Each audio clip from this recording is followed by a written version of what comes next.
Всем привет! Друзья мои, мира вам и крепкого здоровья! Сегодня у меня постное, простое печенье. Готовится оно без использования яиц и животных жиров. Печенье получается удивительно вкусным, рассыпчатым, сладким. Посмотрите, какое внутри. Поехали готовить! Приготовим тесто. Вот здесь у меня 250 грамм просеянной муки высшего сорта. Добавляю к ней 60 грамм кукурузного крахмала и 10 грамм разрыхлителя для теста. Все перемешаю. В подготовленную миску высыпаю 75 грамм сахарного песка. Добавляю 100 миллилитров воды. Вода у меня слегка горячая.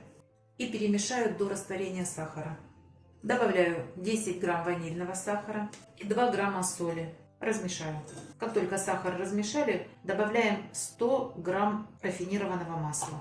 Слегка перемешиваем. В муку выливаем жидкость и замешиваем тесто. Сначала делаю это лопаточкой, а затем продолжу руками. Вы можете кукурузный крахмал заменить картофельным.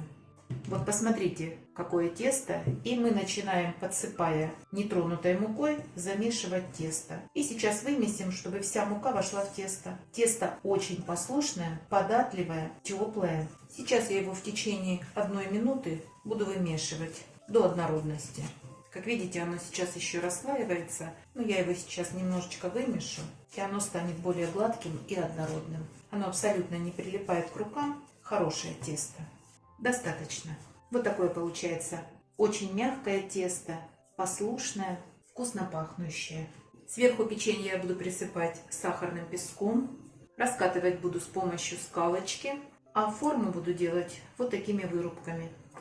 Разделю тесто на 2 части и буду раскатывать тесто без использования муки в пласт толщиной полсантиметра. Если вы хотите получить печенье по своей структуре, напоминающее крекеры, тогда раскатывайте пласт толщиной 2 мм.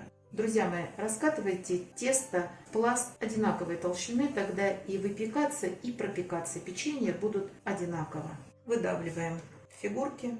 Это не обязательно делать фигурной вырубкой. Вы можете нарезать ножом на ромбики, любые квадратики, что у вас есть под руками. А можно просто обычным стаканчиком выдавить круглые печенья. Размер выбирайте сами. Это все пойдет на повторную переработку. Сейчас я сразу буду перекладывать на противень.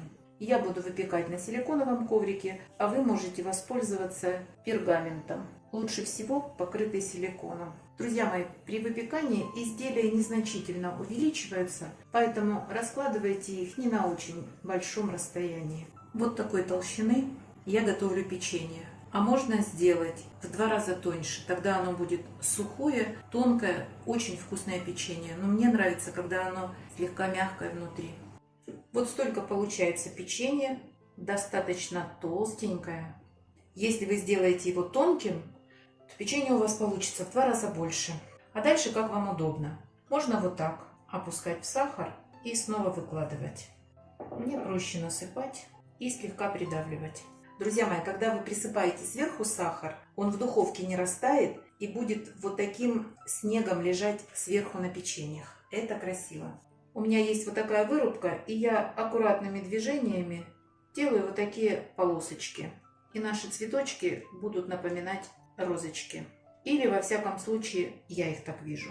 Друзья мои, отправляю печенье в духовку, разогретую до 200 градусов. Время выпекания 15-18 минут. Печенье готово. Выпекалось 20 минут при 200 градусах. Колера нет на печенье. Вот такое донышко, и этого достаточно. Сахар не обсыпается и смотрится интересно. Сейчас остынет, сделаю обзор. А вы, друзья, не забывайте подписываться на наш с Петровичем канал. Пока-пока!